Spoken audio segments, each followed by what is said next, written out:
morning. In the class today, we will look at the rate of energy release from explosions. Rather, what we look at is maybe dE by dt. That means, if the rate of energy release is E, we are looking at the rate. If you recall, in the last class, we looked at the energy release. We just looked at the energy which is released in joules. Today, we want to find out the rate at which it is getting released. Let us qualify this. Why do we want to do this? Supposing we have, let us say in this figure, the x axis represents the time, the y axis represents the rate of energy release dE by dt, say in so much joules per second, which is equivalent to a watt. What we say is, well, the energy release of a given magnitude could either take place in a very short period, or it could take place over a prolonged period, such that this is the total energy which is released, that is the area under the curve, this is the energy which is released, and therefore, we say, well, the energy released, if the time of the first type of energy release 1 is over a period, let us say 0 to tau 1, in the second case it is 0 over a period to tau 2 over here. Well, we say energy release is equal to 0 to tau 1 of, let us say, E naught dt. In the first case, this is the area under this curve. In the second case, it is over a prolonged duration, that is, it is equal to 0 to tau 2 of E 0 into E dot into dt. You know, when the energy gets released over a longer period, what happens? Much of the energy gets into heating the medium, and it is not really available to drive a blast wave. And you recall, we had said that maybe to drive a blast wave, you need spontaneous energy release and late energy release, which is manifested more as thermal energy, and we call this energy which gets wasted as waste energy. Why waste energy? It is not available to drive the blast, maybe from blast considerations, well, it is a waste. Therefore, our aim is to find out E naught, and we are also interested that the energy is available as a spurt. Mind you, let us take a look at this figure again. Let us say, if I have E naught in watts as a function of time, we said, well, the energy release could be like this. We are looking at an effective value. This is the effective duration of energy release, and this is what we want. We want this time to be as short as possible.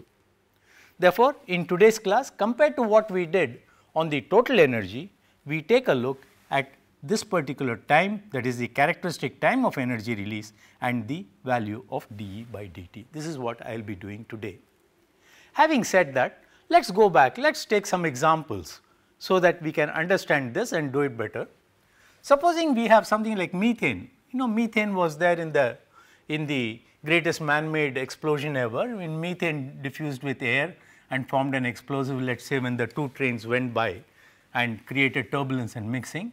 We say, well, methane, let us assume that it burns with oxygen, because I am not interested in calculating energy. We know how to calculate the energy for stoichiometric compositions, for fuel rich compositions, for fuel lean compositions. Let us just take the case of maybe it reacts with oxygen, and let us say I have completely burnt products of combustion. In this case, I have CO2 and H2O. I want to balance this reaction. I find, well, 1 mole of oxygen produces a mole of carbon dioxide and water. Is it possible? Therefore, I say, well, I have 1 atom of carbon forms CO2 here, 1 mole. I have 4 of H2. I said it is all stoichiometric products. Well, I get 2 H2O.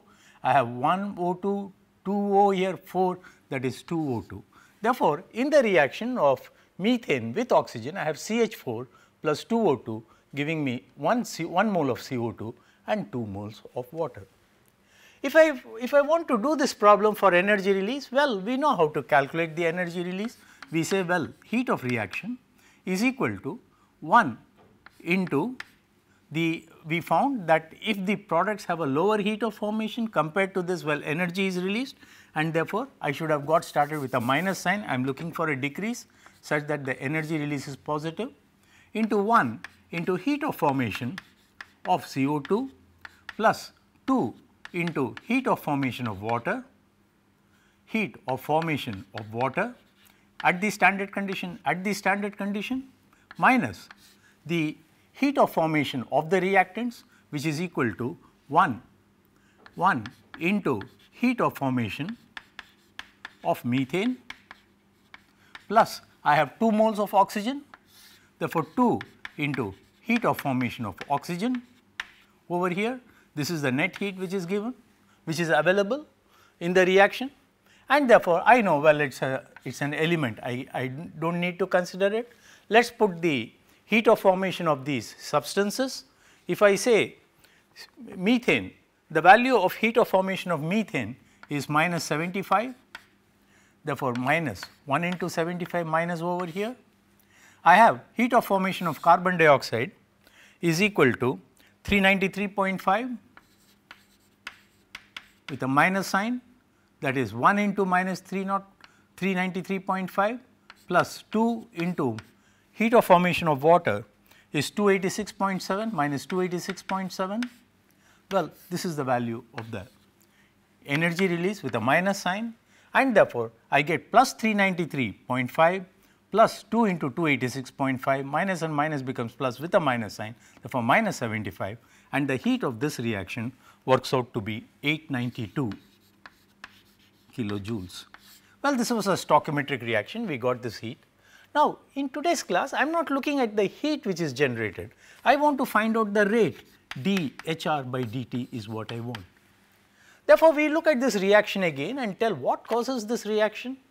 Well, I have something like, if I were to erase this the way we calculated the heat of formation and just put this below the reaction, well, I tell myself I have carbon, methane is equal to all straight chain, it is an alkane, it is something like this.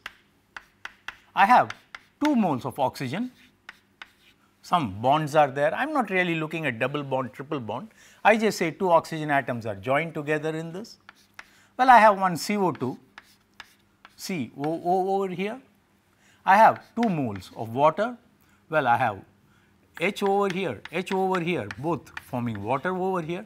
Well, this is the reaction. And to be able to form this reaction, what is it we do?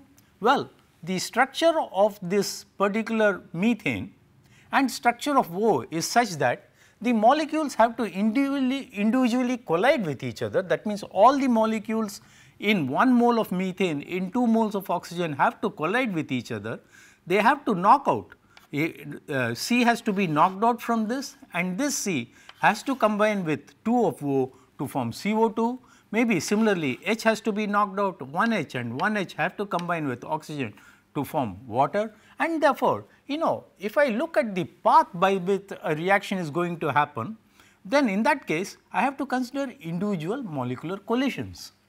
But when I looked at the heat of formation, all what I said is, this is the final structure, this is the final structure, for the final structure this is the heat of formation, for this final structure of CO2 this is the heat of formation, for the initial structure which is there this is the heat of formation, and I could get this.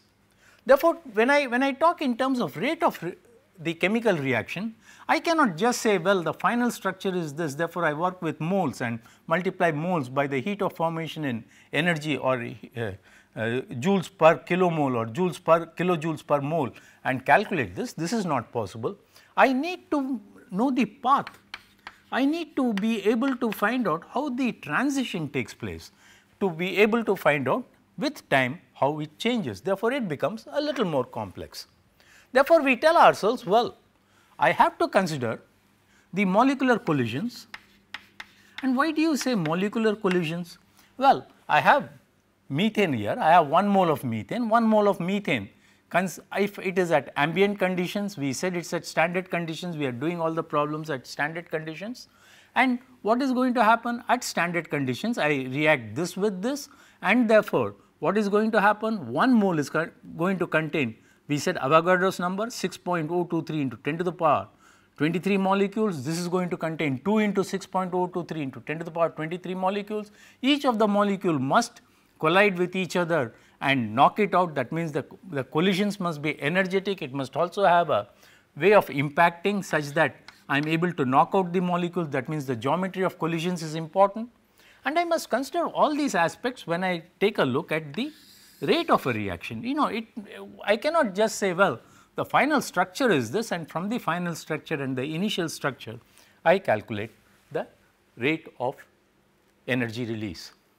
Therefore, what is it? Let me go through this example again, because we need to define something else to be able to define the rate of a reaction. Therefore, let me consider this example. Let me consider a vessel, and in this vessel, let us say I have a tank like this.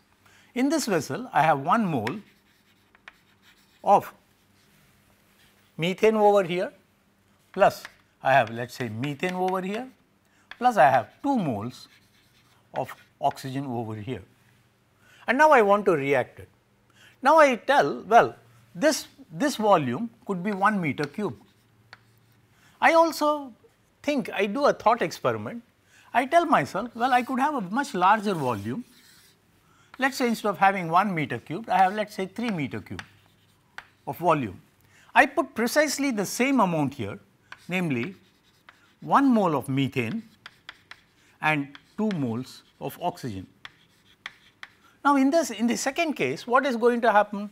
The interatomic distance between the molecules is going to be larger, because the same number of moles are there. I have 6.023 into 3 times the total number of moles here. I have the same number of moles here, whereas since the volume is small, the molecules are near to each other.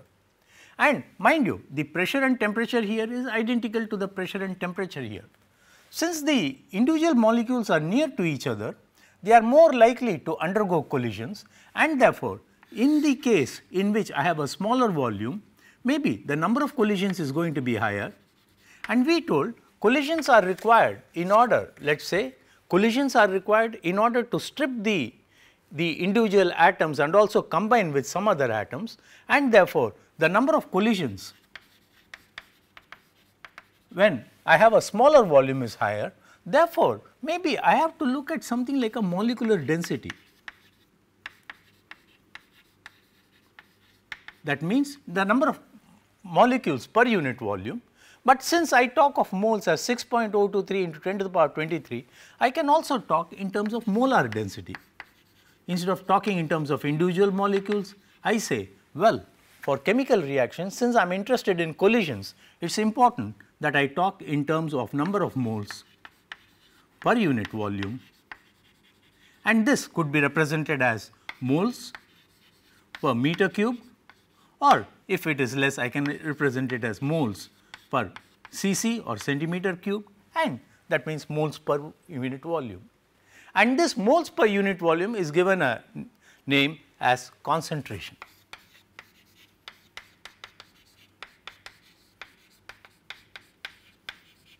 Therefore, while when we evaluate the energy release from a chemical reaction, we talk only in terms of moles. We talk in terms of moles of reactants, their heat of formation in the products, in the reactants. When we talk of rate of chemical reaction, we have to talk in terms of concentration of the reactants, concentration of the products if you want to go from products to this. But if you are interested in some reactants going to products, well, the concentration of reactants are necessary. Therefore, we tell ourselves, well, compared to moles, we will talk in terms of concentration. Therefore, we are also telling, well, based on simple reasoning, we told for a chemical reaction to take place, therefore, let us say a chemical reaction takes place. We again keep the same reaction in mind.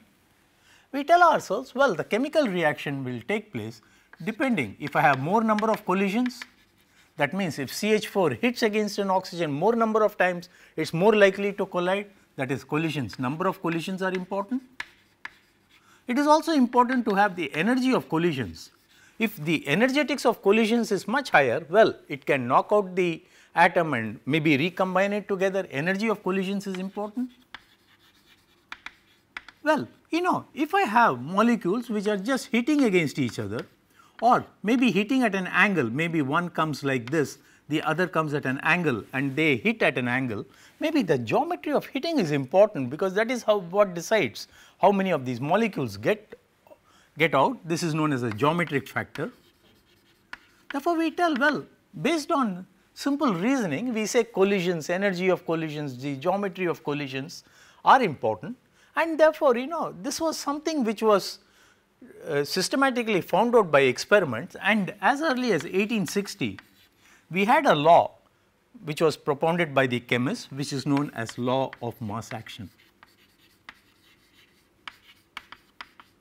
The law of mass action tells that the rate of a chemical reaction is proportional to the active concentration of the reactants.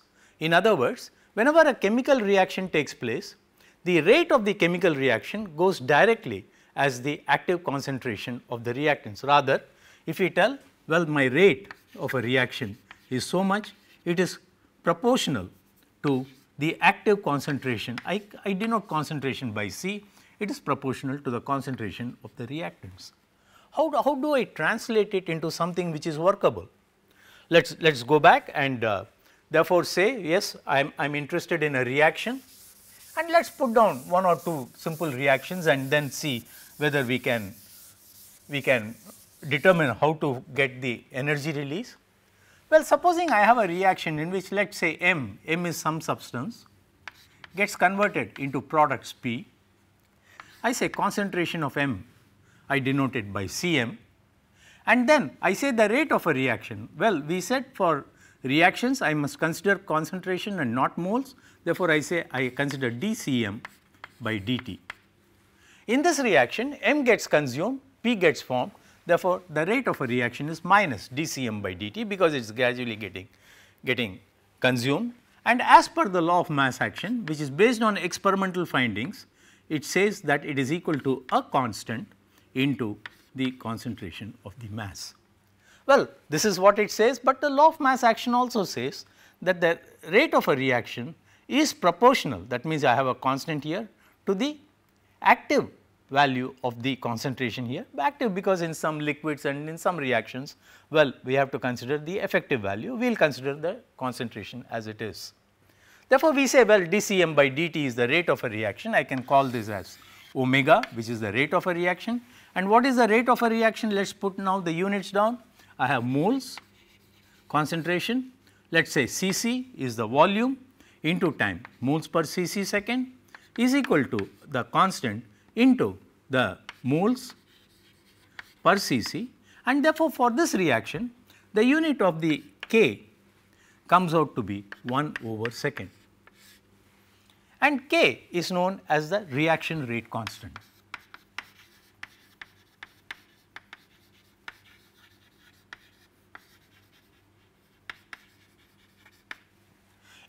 If K is 1 over second, let us say, see, but whenever we have been talking of reactions, we said between a fuel and an oxidizer I form products, and therefore, if I were to write an equation for fuel and products, what is it I get? Do I get exactly the same value for K, or do I get a different units for K? I need to be a little cautious here, and therefore, I say, well, previously I have been considering fuel plus oxygen or oxidizer gives me products, and now I am interested in the rate at which fuel is getting depleted. Well, the rate of a reaction is concentration of fuel divided by dt, it is minus.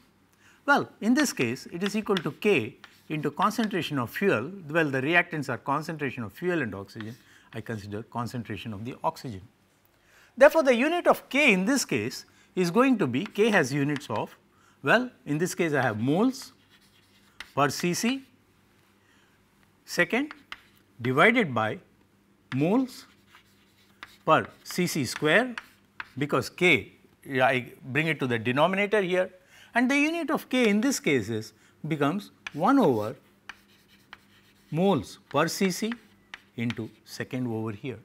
Therefore, depending on the type of reaction, well, the unit of the reaction rate constant changes. If I have three of them, well, it is going to be 1 over moles per Cc square into second, and therefore, we call these things as order of a reaction. We say first order reaction, second order reaction. If 3 are involved, fuel plus oxygen plus something else, I say third order reaction, but we will not get into the details of these reactions, but we note, well, the reaction rate constant has different units depending on the type of reactants and the number of reactants what we have. Having said that, well, can we guess something more? What is this K? We told, well, the reaction rate constant tells me how fast or how slow a reaction progresses, how it is related to the concentration. We also know if I have more energetic material or if I have more number of collisions, well, this could change. And therefore, people have been looking on how to model K or the reaction rate constant, and therefore, let us try to build up a case for what should be the parametric formulation for K. Let us say for the present, well, I have a given volume. In this volume, which is let us say a tank or something, I have certain amount of oxygen. Let us say I have 1 mole of oxygen, I have some moles of hydrogen, some moles of oxygen. I have this mixture of gases in a particular tank. All of you know, if I have this tank which is sort of insulated, I do not heat it or I do not do anything with it, I can allow this hydrogen and oxygen, I could store it for years together, nothing is going to happen. Mind you, hydrogen is a fuel, oxygen is the oxygen oxidizer. Well, these two put together form the explosive, and therefore, this explosive gas I keep here, I can store it for years together, a reaction is not going to take place. In order that a reaction will take place in this particular substance, all what I have to do, I need either I deposit an electrical spark like in an IC engine. Well, I have petrol mixture in which in my cylinder I put an electrical spark over here, and if I put an electrical spark, that means I release some amount of energy over here. I can activate the chemical reaction and well, it will go with a bang, it will explode. Or rather, instead of putting a spark, I could also put some heat over here, maybe I put some electrical resistance wire, I connect it to a battery over here, and then if I heat this wire, well, I start it, that means I deposit some energy. In other words, all we are telling is an explosive by itself remains fairly cool, it does not react by itself. I need something to activate it, that means I have to provide some energy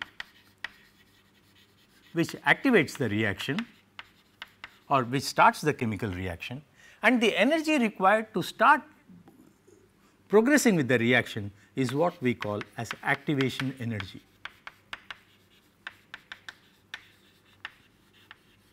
Let us take another example. When we were children, what we used to do, in the market in the earlier days, we used to get some firecrackers known as percussion crackers.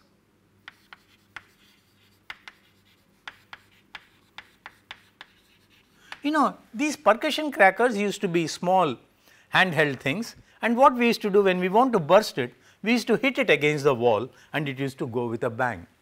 In other words, for the percussion cracker, it has some particular explosive composition. If I subject it to an impact, well, it just blows up, and this is what that means. I supply some blow or I supply some energy, and that is the activation energy. But the percussion cracker could be stored in the house for long only if it is hit against something and I transfer some energy to it, well, it blows off. Similarly, I can have let us say dynamite or maybe TNT example which I said in the form of rod. I could store it in a storehouse for years together, nothing is going to happen. Only thing, maybe some element of reactions take place, but it is not going to start a chemical reaction and this to explode. Therefore, we say to be able to start the reaction even in a powerful explosive or in some of these crackers or in any mixture, we need to supply some activation energy. Therefore, we say, well, to start a chemical reaction, I need activation energy, which I denote by EA. We also know if the initial temperature is higher, well, it is little easier.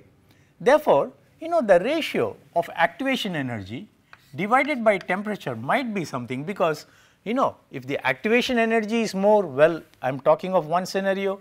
If the temperature is more, well, it is much easier to start a reaction. Well, in some cases, like let us say phosphorus. Phosphorus, it's mined and kept outside, and we will see it, by the side of the railing. Sometimes we see phosphorus. It is available as powder, and the moment it comes in air, it begins to glow and react. That means P2O5 is formed, that means it reacts with ambient immediately.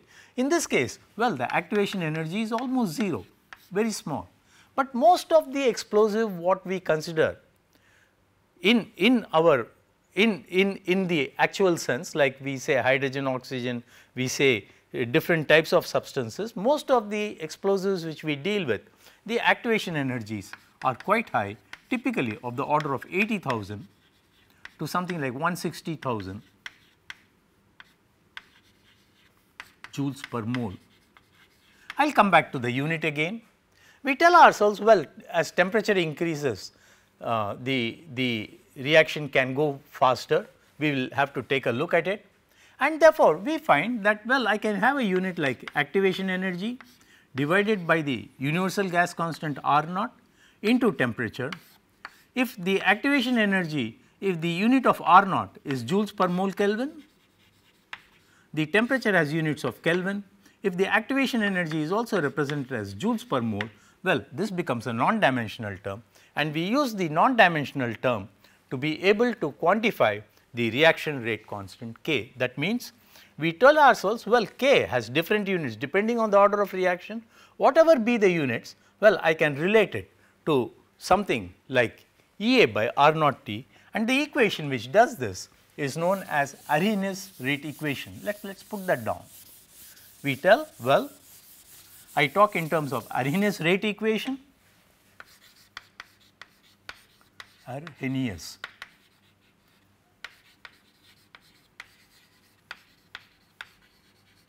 says K is equal to a constant into exponential of minus EA by R naught into T. As temperature increases, the rate constant increases, and we have this factor A which depends on the order of a reaction. It also depends on the geometry by which the angle at which the collisions takes place. Therefore, it is also known as a steric factor. It also tells you it depends on the pressure and pressure to a large extent, and therefore, we say, well, K can be represented by this. And if we say, well, K is represented by this form, the rate at which a reaction takes place, let us say in general dC by dt, we already know, yes, by the law of mass action, I tell it is equal to K, maybe any reactor, C to the power m. Well, I am just considering some reactant which is being formed, I am not taking minus dC by dt, I just say the reaction rate is given by C to the power m, or where m is the number of constituents which are reacting together, maybe it is an mth order reaction, A plus B plus so on up to m. In general, most of the reactions are second order, it will be Kc to the power square.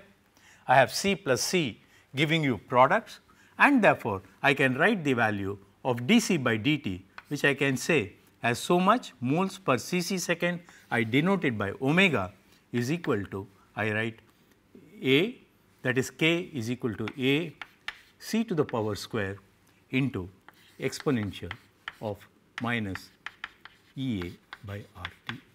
Well, this becomes the expression for the rate of a reaction, so much moles per cc into second. Well, now we have arrived through arguments using the law of mass action and the Arrhenius rate equation, saying that the rate of a reaction in moles per cc second is given by A into concentration squared into exponential. If it is a simple reaction like a single substance, like a first order reaction in which m goes to p, it could be AC into exponential. If it is third order, fourth order, it could be to the power cubed, but in general most of the reactions that we encounter are second order like AC square.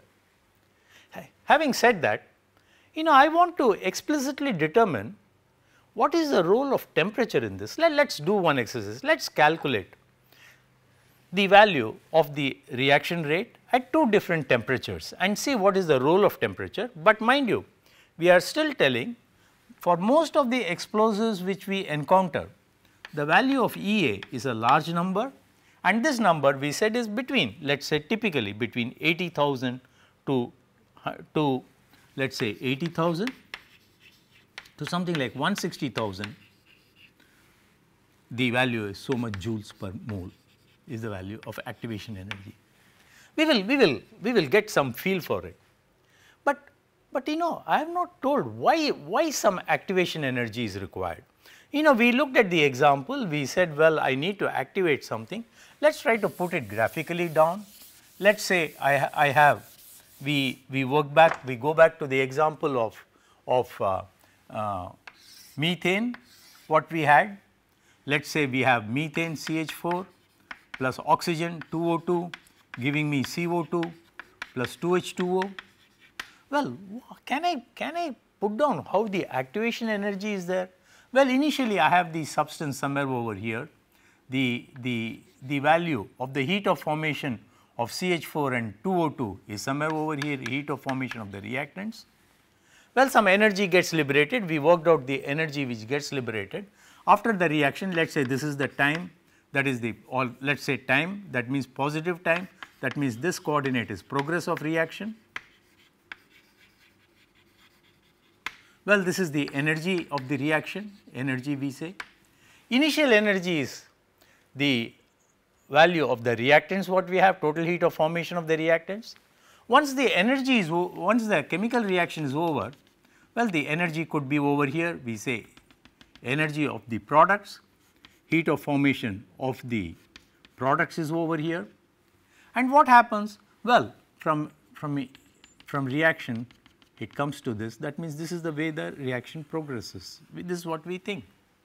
But we told ourselves, well, I can store this indefinitely, unless I give some energy it does not get started. Therefore, if this reaction has to take place, well, I have to supply some activation energy, some value of EA which starts the reaction, and then it comes over here, and therefore, this is the value of activation energy. That means, I need to pump in some energy to start the reaction. Once the reaction gets started, well, it comes to the products, it comes back over here, I get the thing. Therefore, the heat liberated in this particular reaction, if I were to put it on this plot, I am going to get the heat liberated is equal to the heat of formation of the products minus heat of reaction with a negative sign. Well, this is the heat of the reaction over here, this is the value of the heat of reaction. But if I have the products and I want to form the reactants, well, I have to have a activation energy of this value which is equal to EA plus HR such that it can come to products over here, which means the reverse reaction is very difficult, and I always get the forward reaction since the activation energy is smaller. In some cases, well, the magnitude of the reverse reactions can have values of activation energies which are comparable, but most of the reactions have forward activation energies to be much smaller than the reverse values of the activation energies. Well, this is the way we look at the progress of a reaction. This is the expression for the rate of a reaction. Let us quickly find out what is the effect of temperature on the rate of a reaction. Let us quickly do that, and then we go back and try to find out. Our mission, let us not forget, our mission is to be able to calculate what is the rate of energy release in a reaction. We have still not come to that, we are still talking of rate of a reaction. Let us say I am interested in omega at temperature of, let us say, 500 degrees centigrade, and how it changes when the temperature is, let us say, 1000 degrees centigrade. Excuse me, I have the activation energy of this reaction. Well, we say activation energy is of the order of 100,000, which is of the order which we said is so much joules per mole. Therefore, at 500 degrees centigrade, the rate of a reaction omega is equal to, as per what we wrote down, is equal to A into C to the power, let us say mth order m over here, into exponential of minus EA, that is activation energy 100,000, divided by R naught. The value of universal gas constant is 8.314 joules per mole Kelvin, into 500 plus 273 in Kelvin is equal to 773 Kelvin. This is the value, so much we have moles per cc second. And if I have the temperature at 1000 degrees centigrade, well, I similarly have maybe omega at, this is at 500, omega at 1000 degrees centigrade, the 500 degrees centigrade is equal to ACM into exponential. I just do the same thing again, minus the activation energy is 100,000 divided by 8.314 into 1000 plus 273 Kelvin, 1273 Kelvin, so much moles per cc second. If I were to find the ratios of this, maybe reaction rate constant at 1000 degrees centigrade divided by the reaction rate constant at 500 degrees centigrade, what is the value I get? I get exponential of this divided by exponential of this, because I presume that the concentrations of the reactants are still the same to begin with, and therefore, I say that the rate of this reaction, if I were to simplify it, it comes to be equal to exponential of minus 1000, that is 100,000 divided by 8.314 joules per mole Kelvin into 1273 divided by exponential of minus activation energy 100,000 into 8.314 into 773, and this gives me a number equal to exponential of minus 9.45 divided by exponential of minus 15.56, which gives a value of something like 450. That means, we have doubled the temperature has increased twice, but the reaction rate has increased something like almost 2 to 3 orders of magnitude greater, 450 times. Therefore, the influence of temperature on a reaction rate is very fast, and this is why we are always worried. You know, if you go back to the explosion involving ammonium nitrate in the hull of a ship in the Texas city, well, you have ammonium nitrate. Initially it was stored well. The temperature slightly increased because of some incipient reactions, and as temperature increase, well, the reaction rate goes up, and when reaction rate goes up, well, the temperature further increases, and if the temperature further increases, well, the rate again goes up, and it sort of explosive, you know, very rapidly it goes up, and therefore, all the reactions which we consider will have such a trend, namely for changes in temperature, small changes in temperature I have, or small increase in temperature, the reaction rate goes up enormously. Well, with this background of maybe the temperature effect on reaction, using the Arrhenius law, using the concept of activation energy, some energy is required to start a reaction, let us go back and try to find out what will be the type, can I get a value for energy release in a reaction, and if so, how should it behave? Well, we come to this part now. We tell ourselves, well, I have calculated already omega, I know how to determine it, is equal to so much moles per cc second. I know this.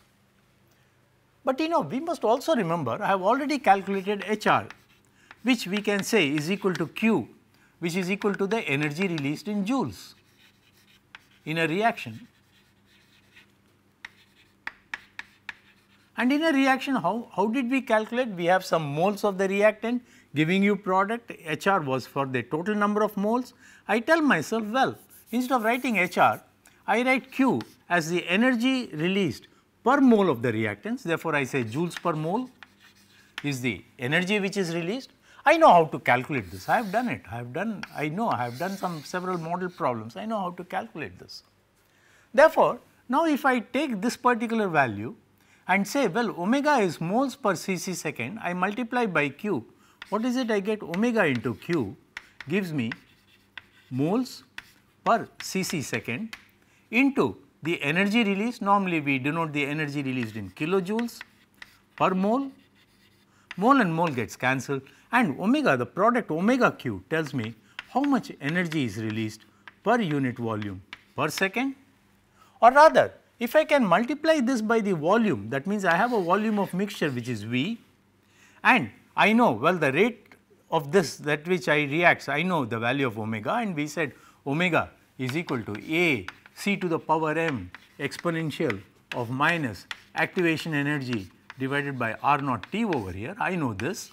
Well, I can calculate the energy released in this volume, I know per unit volume, and therefore, I say, well, the energy released per unit volume is omega q, and therefore, the total energy release rate is equal to omega q into volume, which I call as kg cc second multiplied by volume in cc. Well, this cancels, I have kilojoules per second, and this is how we calculate the rate of energy release.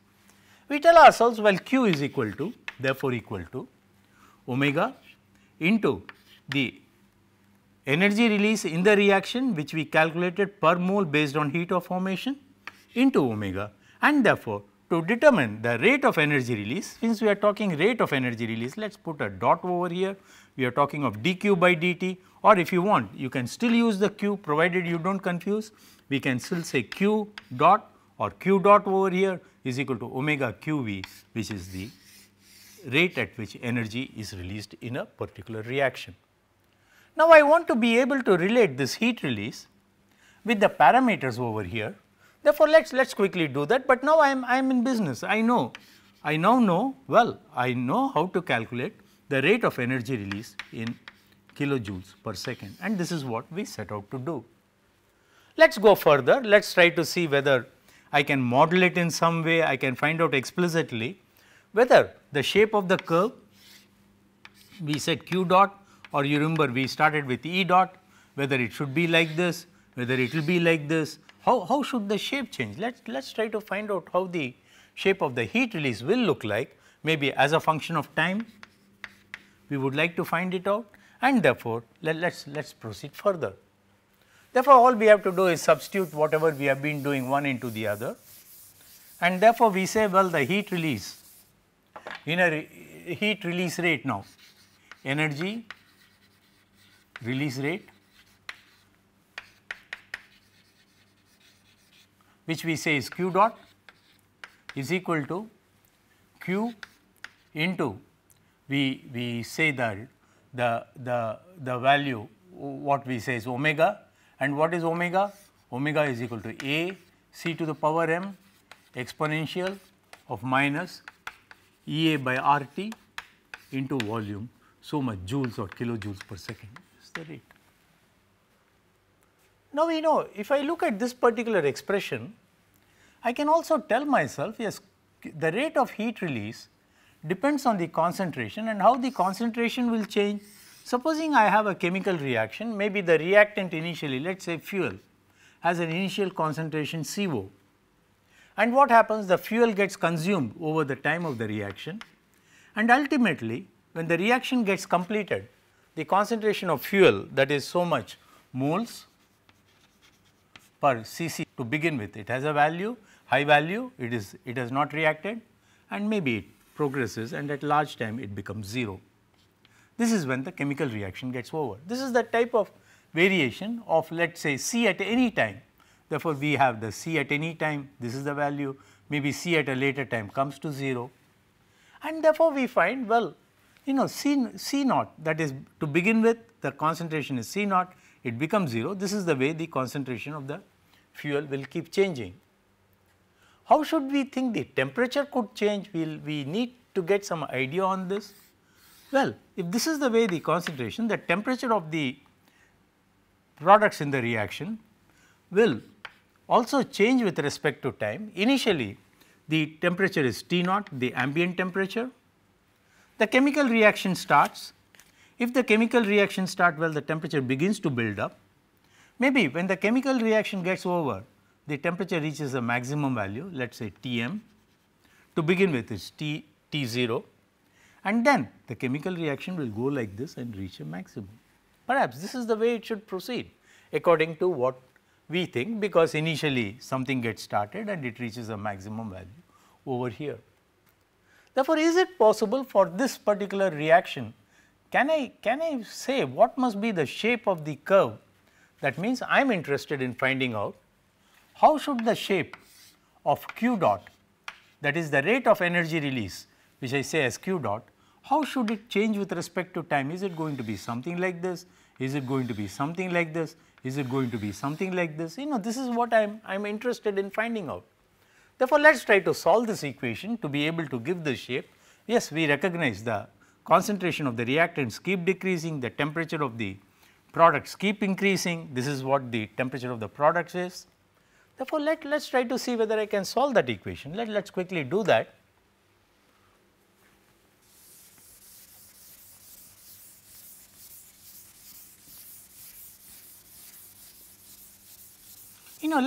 Let's make the problem a little simpler.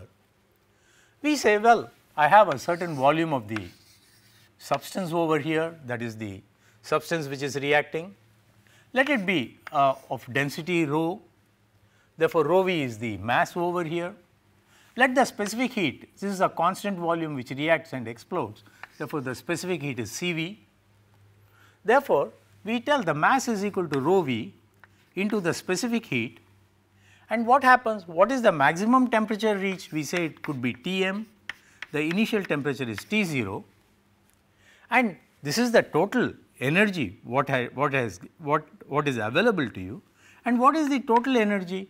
If the concentration initially is C0 per unit volume, I have volume here, this is the total number of moles. If the total number of moles react and per mole of reactant, if I form the heat liberated is Q joules, well, I can say rho v Cv into Tm minus T0 is equal to C0 V into Q, as long as maybe as concentration changes, I have heat which is getting, this is the total heat of the reaction which is equal to HR per mole over here. If in the same reaction, maybe this is the final when all the energy is released, because at finally I get the value of Tm. Let us take a look at this graph again. Finally, I have a temperature. Finally, all the concentration is over at the value of T, C0 becomes 0. Therefore, C0 minus 0 is C0, at which I have the maximum temperature. If I am interested at some intermediate value, at which let us say the concentration is C over here at some time T. Well, the change in concentration is from C0 to C. Therefore, the heat liberated is going to be C0 minus C into the volume, which is the change in moles, into Q, that is the heat liberated, and at this particular time let the temperature be T. Therefore, I can write the second equation as, well, I have rho v into Cv into, I get now my temperature is T minus T naught is equal to, I have C0 minus C is the change in concentration into volume, change the number of moles which have reacted, and Q is the amount of heat generated per mole which reacts, and therefore, this becomes my equation 2 for an intermediate stage. And I keep telling this because to be able to calculate the rate, we need the path. Therefore, I am looking at some intermediate value. I take this is my initial value, and if I take the ratio of these two, that means I divide equation 2 by equation 1. What is it I get? I get C0 minus C divided by C0 is equal to, I come and take a look at this. I say I get T minus T0 divided by Tm minus T0, or rather if I were to simplify this, I get the value of C by C0 is equal to, I have C by C0, I take on the right hand side, this is what I am writing, is equal to 1 minus the value of T minus T0 divided by Tm minus T0, and this is equal to the value Tm minus T0 minus T plus T0, T0 and T0 gets cancelled, and it gives me the value of Tm minus T divided by Tm minus T0. This is the value of C by C0. Therefore, in the particular reaction in which I had concentration at any particular time, I can go and substitute C is equal to the initial concentration into Tm minus T divided by Tm minus T0, and let us do this on the for the equation which we have already written over here. In other words, I am substituting the value of C by the value which we just obtained, Q is equal to Q into A into, I get now C0, that is the initial concentration, to the value m. I still assume that I have an mth order reaction, that means number of things are reacting over here, into Tm minus T divided by Tm minus T0 to the power m into I get exponential of minus Ea by, mind you, it should have been R0 over here, universal gas constant T into V over here, and this becomes my rate of energy release. Now, let us just take a look at how to represent this equation. Well, we find that when the reaction is over and the temperature is Tm, well, I do not get any perceptible heat release over here because Tm minus T is 0, the heat release is 0. And how should this relation look like? Well, let us first plot the value of T versus time over here. That means we said, well, the reaction will get started and go like this. I get the, when the reaction is over, I get the value of Tm. Let us therefore plot this as a function of T before I can put it over here. If I plot it as a function of T, what is it I get? When the value I have Tm, it comes to 0. Initially, when T is small, the reaction rate is 0, and therefore, the reaction goes like this and comes back and comes over here. If I have an activation energy which is negligibly small, like we said phosphorus immediately reacts, in which case Ea is very small, and if Ea is very small, well, this drops off and the rate of a reaction is going to be something like this. It will come over here and come over here. If the activation energy now becomes a larger number, that means I am talking of maybe 50,000, 60,000, well, the curve shifts, this becomes dominant, the rate of energy release goes like this and it comes like this. If my activation energy is still higher, what is going to happen? Well, Ea is still higher, maybe this pulls down initially quite a bit, but when temperature increases it goes up, it comes like this over here. Therefore, we find that as the activation energy increases, that means I am talking of temperature, temperature is proportional to time, temperature versus the rate of heat release Q. It seems to have a signature that as activation energy increases, I start slowly and all of a sudden I begin to have a spurt in the reaction. That means my energy release period is taking place over here, and this is the duration of energy release. The initial period I do not have much energy release, but if the activation energy is small, initially itself I start getting some energy release, and the type of energy release therefore, what we are saying now is depends on factors like this. We tell ourselves for most of the explosives in which the activation energy is large, the rate of energy release with respect to time q dot as a function of time, the reaction starts off rather slowly, takes some time to build up, and you have a peak and it comes down over here. If I have further increase in activation energy, well, it comes over here, peaks over here and comes down over here. Therefore, but if the activation energy is small, what is going to happen? Well, the reaction goes like this. Now, if I now put what is the energy effective duration of energy release over here? The effective duration of energy release is somewhere over here to here, and this is the characteristic time of the chemical reaction.